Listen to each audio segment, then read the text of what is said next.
Hey there, fabulous performers. Welcome back to Casting Actors Cast, the podcast that helps you navigate the wild world of auditions with confidence and skill. I'm Jeffrey Dreisbach, your casting director, your teacher, and I'm your industry cheerleader. Here to give you the inside scoop on what really goes down in the audition room. Now, listen, recently I had the pleasure and the challenge of sitting behind the table at both Equity Chorus Calls, ECCs, for both dancers, which was last week's episode, and today we're going to be covering singers. And of course, the EPAs, Equity Principal Auditions, that's going to be next week. So listen, singers. Wow, I did honestly see some fantastic talent. But I also noticed a few common habits that could be holding performers back from booking the job. So let's break it down.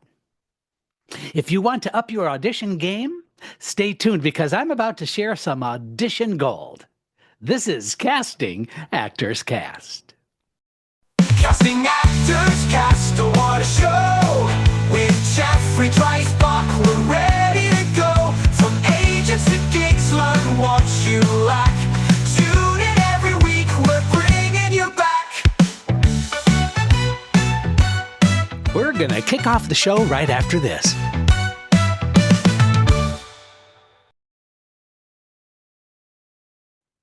Well, hello, and welcome to today's episode of Casting Actors Cast. I'm casting partner Jeffrey Dreisbach with the McCorkle Group in New York. How are you?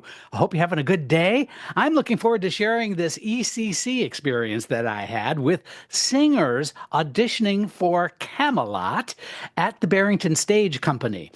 And so it was an amazing day. It was a full day of seeing close to 120 singers in a very brief period of time.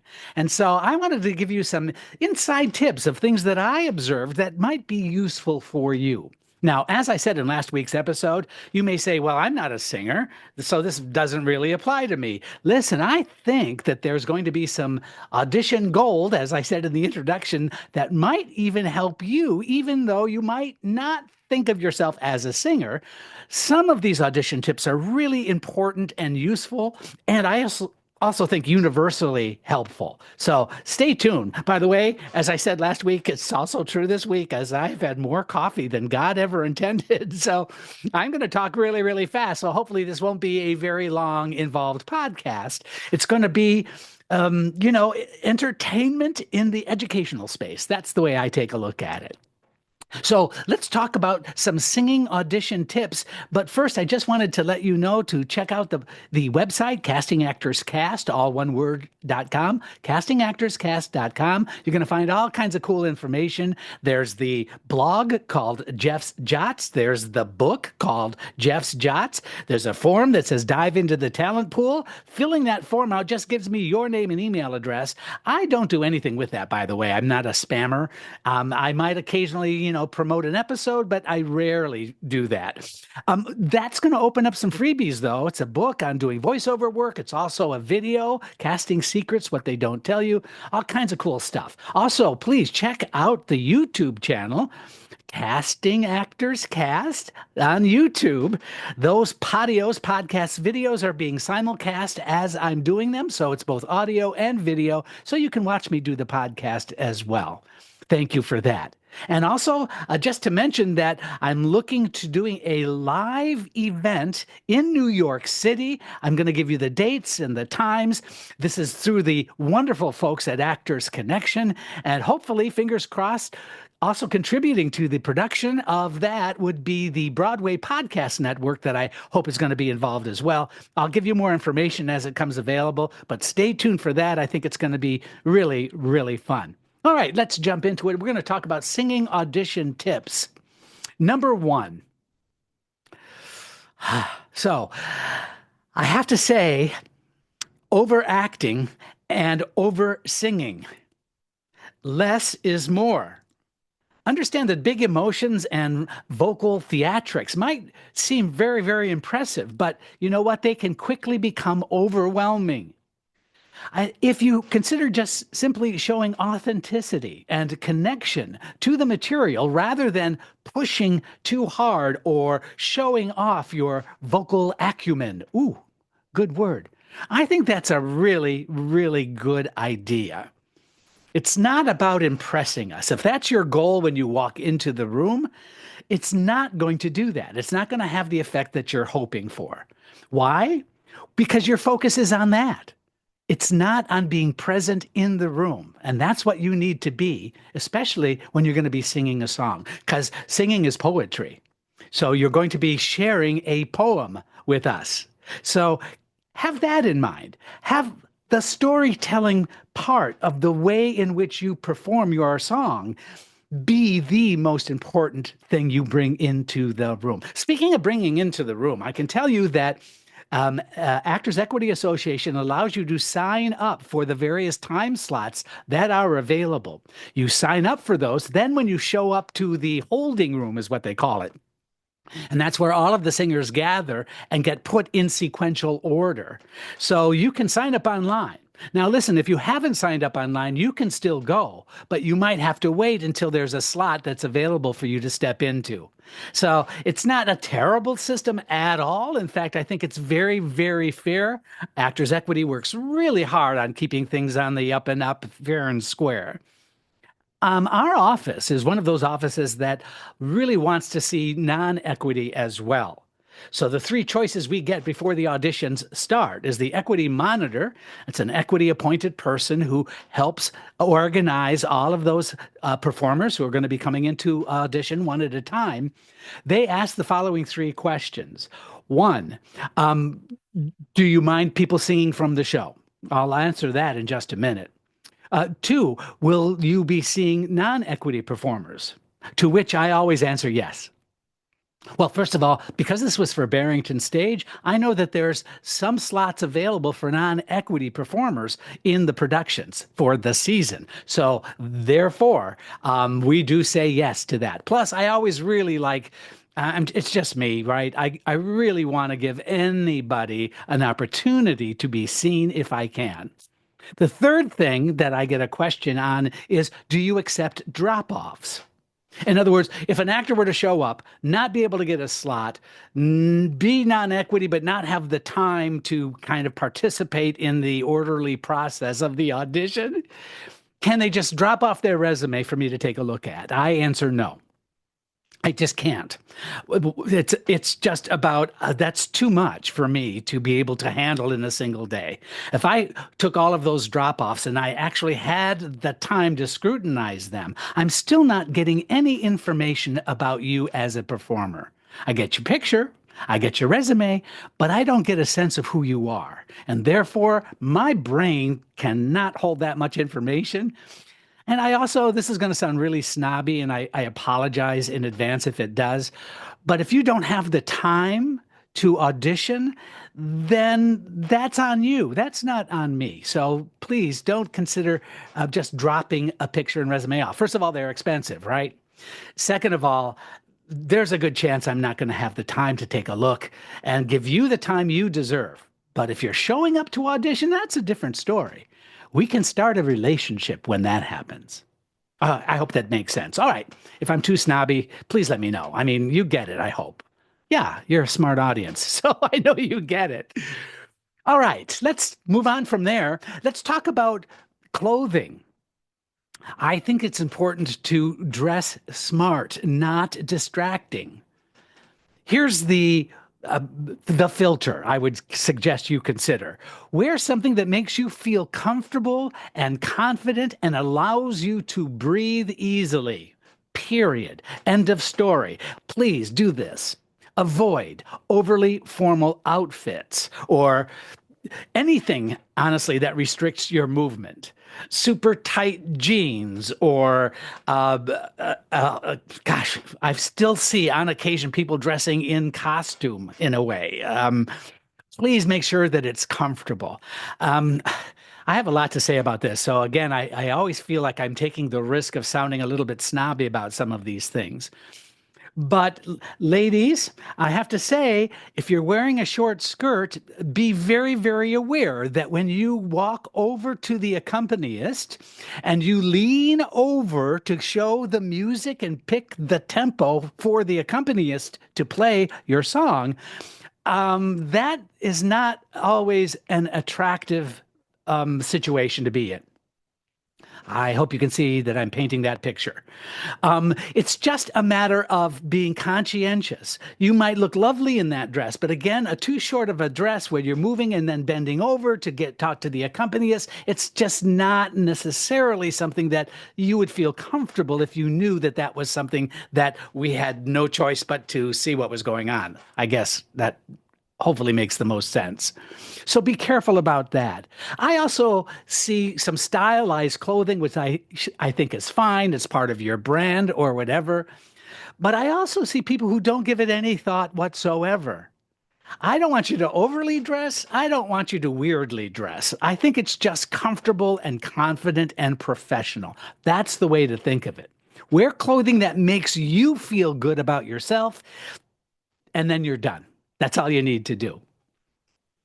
In terms of hairstyle, we addressed this a little bit last week for dancers, but if you have a different hairstyle or you're growing facial hair now, make sure that your 8x10, your headshot reflects that. I need to see how you look now, and I get an association between what's in front of me and then what's on the photo paper. You know what I'm saying? So please make sure that that's something you pay attention to as well. It's not unusual, and I know I said this last week, and I thought, you know what, I'm going to hear from people about this, but here it goes. I sometimes see that the singer is wearing the same clothing that they have in their picture, and I think that's smart. I don't think that's weird. You might think it's weird, and that's fine. But I kind of go like, I get the association of that person. Plus, it's easy for me to remember that person because of that.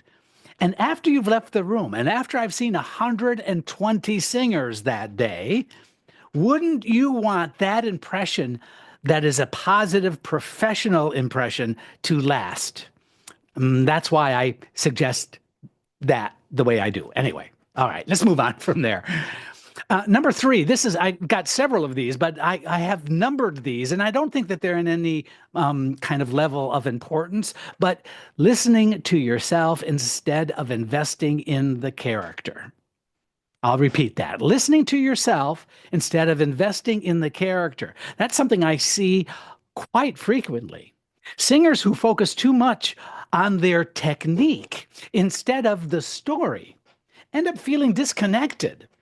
They look disconnected because they're making sure that they are being technically perfect.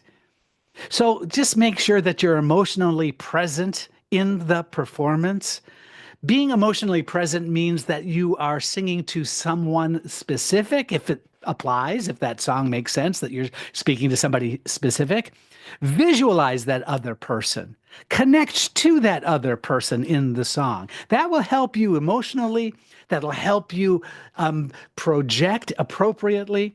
This is not about the technicality aspects of your singing voice. That's something that's worked out.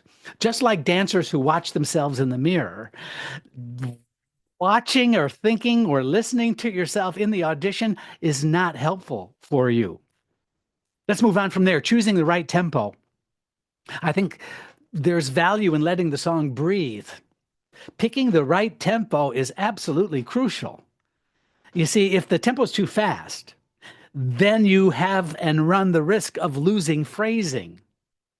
Too slow and it can really drag.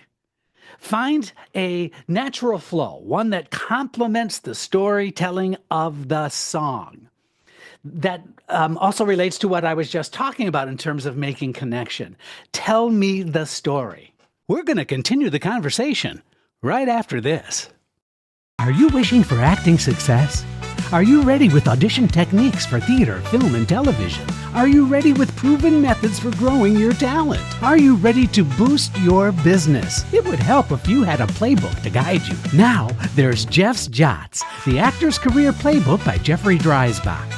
Jeff's Jots at Amazon.com, CastingActorsCast.com, available in paperback, hardcover, or ebook. Stop wishing and start doing with Jeff's Jots, the actor's career playbook.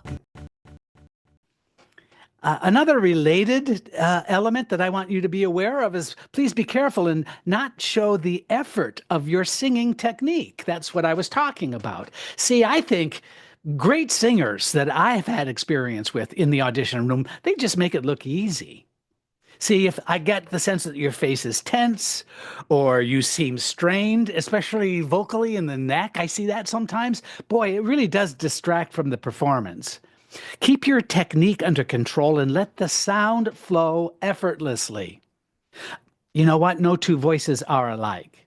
And if you really believe that, like I do, that means there's literally no chance you're going to be making a mistake. Trust your technique, and now just tell the story. In a way, I think it's much simpler. I think singers who have a really excellent technique are able just to feel that they're expressing themselves in a confident way. That's exactly the connection I like to see in the room. Here's just a kind of a logistical note. Please don't look at the team during or after the last note of the song.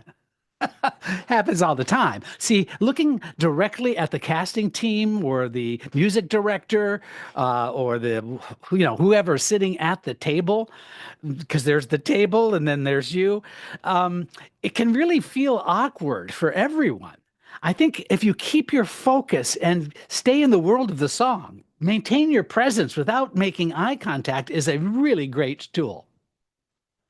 Without fail, when you're done with the song, there's a tendency to look directly at the casting team at the table as if you're saying, okay, I'm done. Or worse yet, looking at the casting team with the expectant eyes of, well, what did you think? That's not really great. That shows and demonstrates a level of insecurity that I'm sure you're doing without even being aware. So when the song and the last note is there, I suggest that you can rehearse this a couple of times so it feels comfortable. I suggest you close your eyes, drop your head, look over at the accompanist and thank them. Now you can turn. See, now you've switched the environment from the story you're telling, being back into yourself and thanking the accompanist.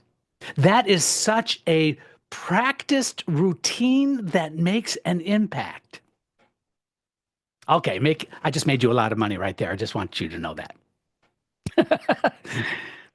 I also see this many, many times, and again, I've alluded to points of this earlier, but I need to kind of hit this point a little harder, I think, and that is watching yourself sing. See, over-awareness, just like for dancers checking themselves out in the mirror, like I said, singers who seem overly conscious of themselves, they feel really disconnected. So let go and perform instead of analyzing yourself in real time. So I know I said stop listening to yourself. So sometimes it's just about you listening to making sure that you're technically perfect. But other times I can see that you're evaluating how you're doing as well. Avoid as much as you possibly can. Again, I think it's about going back to the story. Who were you singing to and why? Answer those questions in your singing, and I think it's going to be very, very polished and much more accomplished. Moving on from there, tablets and accompanists. I think paper is better. While tablets are convenient, they can be difficult for accompanists to navigate. So you know what I'm talking about, the person that brings their book in and they have the plastic covers on their pages and they can just simply turn the pages. That's a practice thing for most accompanists. Having to look at a smaller tablet and swipe up, swipe down, swipe over, page turning delays and screen glare can really disrupt the flow when using a tablet. You don't want that music to have the pause or have to kind of scramble to get it correctly. Now, I know everyone does this, and I think a lot of accompanists are okay with it, but my suggestion is why take the chance? Turning a page is much easier. It's bigger, It's easier to see. It's easy to comprehend. It's on a non-glare plastic sheet so that all they have to do is turn it very, very quickly. I think a well-prepared printed copy is absolutely best. Now I have something a little difficult to chat with you about in terms of singing auditions. And this was something that happened a couple of times in this latest ECC for Barrington Stage. And that is one dancer that comes to mind in particular who came in and apologized for their not being in the best voice. I'm not feeling well today. I'm not sure what my voice is going to do, so I hope you'll bear with me. I'm apologizing if it's not quite there for you, but I wanted to give it a shot because I really like this project and really want to, hopefully you'll be understanding of that. Well, of course, everyone behind the table is all sure. Well, I'm glad that you came in. That was really nice of you to do that.